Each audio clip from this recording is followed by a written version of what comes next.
안녕하세요. 조이쌤입니다. 오늘은 저 대신 제가 가진 애장품을 찍어봤어요. 오늘의 본 영상은 좀 길어서 인트로를 짧게 생략할게요. 오늘의 주제는 영역과 경계의 신체 심리학입니다. 반려동물을 키우는 사람의 수가 1,500만에 육박한다고 하네요. 정말 많은 분들이 반려동물을 키우는 것 같아요. 저도 개 한 마리를 키우고 있는데 개를 데리고 산책을 나가면 중간중간 소변을 봅니다. 자신이 고유한 냄새로 영역을 표시하는 것이죠. 자신의 존재를 알리는 영역 표시를 하는 동물들의 수는 많습니다. 아름다운 새소리는 흥에 겨워 노래를 부르는 게 아니라 여기는 내 영역이니 함부로 침범하지 말라는 일종의 경고를 보내는 것입니다.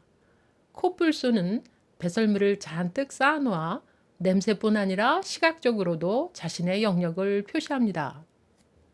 그렇다면 인간은 어떨까요? 인간에게도 특유의 영역 표시 방법이 있을까요? 동물들이 자신의 영역을 주변에 알리고 그 영역을 침범하면 노골적으로 공격적인 행동을 보이듯이 인간의 경우도 무의식적으로 자신의 영역을 보호하려는 행동을 합니다. 주변 사람들이 그것을 무시할 경우 짜증이나 화를 내기도 하죠. 아무리 친해도 친구가 너무 간섭하거나 참견하면 기분이 상해서 무의식 중에 신경질을 부리게 되잖아요. 영역의 문제는 그 사람의 지위나 신분과 무척 관계가 깊어요. 회사 같은 조직을 방문해서 이곳저곳을 둘러보면 가장 큰 공간을 차지하고 있는 사람은 보통 사장님인 경우가 많아요. 지위가 높은 분들은 집도 자동차도 사무실도 제일 큽니다. 사실 그 사람이 실제로 차지하고 있는 물리적인 공간은 우리와 거의 같은데도 사무실이나 집이 큰 이유는 무엇일까요? 그들이 차지하는 영역은 마치 그 사람 주변에 쳐놓은 울타리 같아요. 따라서 주변 사람들은 가까이 가기를 꺼리거나 혹시 함부로 침입하면 나중에 봉변을 당하기 쉽죠.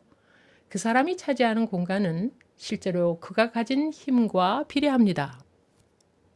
우리 문화에서는 이런 영역의 문제가 매우 보편적으로 퍼져 있어요. 공식적인 행사를 치르거나 회식을 하거나 이런저런 연유로 의전이 필요할 경우 어떤 분을 어디로 모셔야 할지 행사를 준비하는 분들이 골머리를 앓는다고 해요. 신입사원의 경우 소위 상석이 어디인지 눈치 빠르게 파악해서 처신해야 하잖아요. 자동차에서도 자신이 어떤 자리에 앉아야 할지 노골적으로 말은 안 해도 눈치로 감을 잡지 않습니까? 이렇게 영역은 지배관계, 상하관계와 관련이 되어 있어요. 사장님은 보통 테이블에서 가장 주의를 끄는 자리에 앉습니다. 상석에 앉은 분이 보통 대화를 주도하죠. 사장님 바로 옆자리에 앉은 분들은 그 다음 서열에 있는 분일 가능성이 높아요.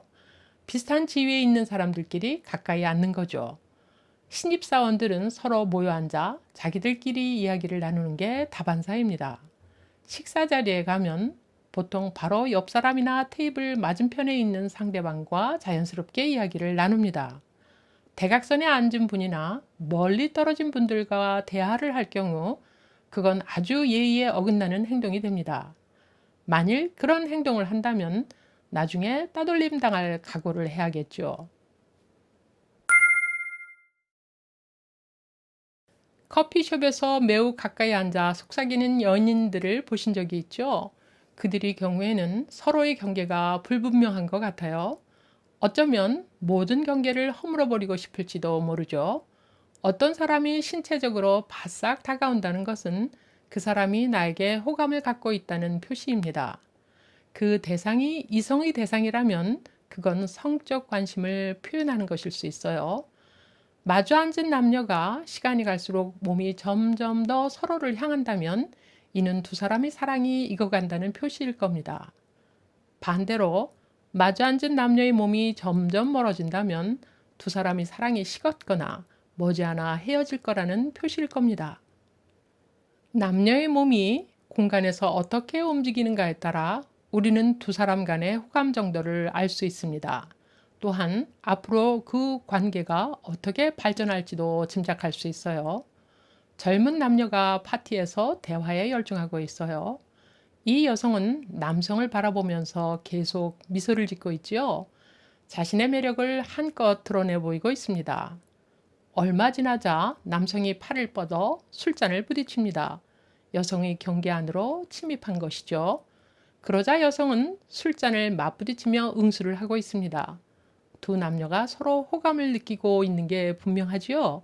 우리는 보통 호감을 느낀 사람의 공간으로 침입해 들어가고 싶어 하고 상대방은 자신의 공간을 허용함으로써 그런 호감에 긍정적으로 반응합니다. 이 커플은 머지않아 근사한 데이트를 즐길 수 있을 거예요. 경계짓기는 영역을 지키려는 동물적 본능과 관계가 깊습니다. 따라서 우리는 아무리 친한 사람이라도 어느 정도 거리를 두고 서로의 경계를 존중할 필요가 있어요. 트라우마 생존자들 중에서 경계가 무너진 사람들을 종종 볼 수 있어요. 그들은 자신의 몸과 마음이 감당할 수 없는 사건을 만나서 자신을 보호할 수 있는 경계가 무참히 무너져 버린 거죠. 어린 시절에 이런 사건을 겪었다면 심각한 경계의 문제가 생깁니다. 자신의 경계가 어딘지 몰라 타인이 침입하는 것에 속수무책이 되어 살면서 계속 상처를 입을 수 있어요. 반면에 어느 누구도 받아들일 수 없는 지나치게 경직된 경계 속에 갇힐 수 있어요. 이 경우 자신 속으로 꽁꽁 얼어붙어 외로움과 고독 속에서 고통을 받습니다. 경계가 무너진 사람들에게는 우선 견고하면서도 유연한 경계 세우기가 절실합니다. 그러면 경계란 무엇일까요? 1차적으로 경계는 피부 경계를 말합니다. 따라서 피부에서 일어나는 감각에 기민하게 깨어 있을 필요가 있어요. 트라우마 생존자들은 보통 신체 감각을 잘 느끼지 못합니다. 자신의 신체를 자기 것으로 느끼지 못하는 경우도 많고요. 다시 말해서 신체가 완전히 소외된 것이죠. 그럴 경우 경계에 대한 느낌도 함께 사라져버려 상대방을 어느 선까지 받아들이고 어느 선에서 밀어내야 할지 모르는 상태가 됩니다. 그래서 No! 라고 말하지 못하는 지나치게 착한 사람이 되어 매우 이기적인 사람에게 지속적으로 착취를 당하기도 합니다.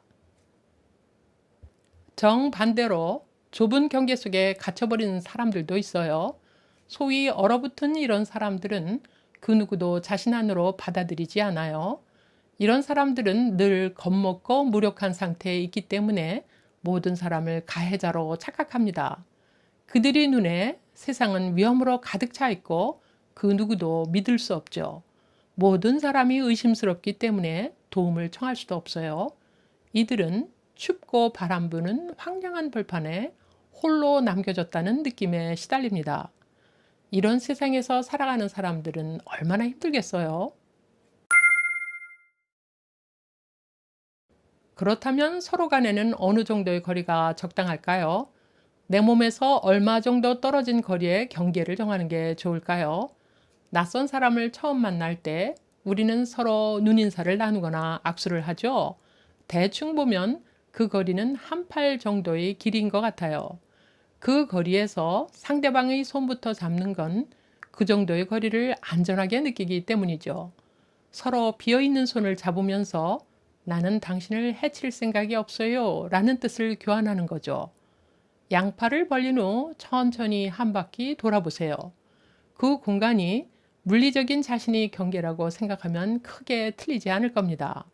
그래서 여러분들이 낯선 사람을 만날 때 그 공간 안으로 함부로 들어가지 않도록 조심하는 게 좋아요. 반면에 심리적인 거리는 사람마다 큰 차이가 있어요. 그것을 알려면 서로 관계를 맺어가면서 상대방의 신경이 곤두서는 정도를 기민하게 파악할 필요가 있어요. 동물들은 대부분 자신의 경계를 허락 없이 넘어오는 존재들을 경계하게 되거든요. 상대방의 경계를 마구 무시하면 때로 그 대가는 혹독할 수 있어요. 무례하거나 불손한 사람으로 낙인이 찍히면 사람들과 어울려 살기가 어려워지지 않겠어요? 평소 자신과 타인의 경계를 존중한다면 큰 갈등 없는 평화로운 삶을 살게 될 겁니다.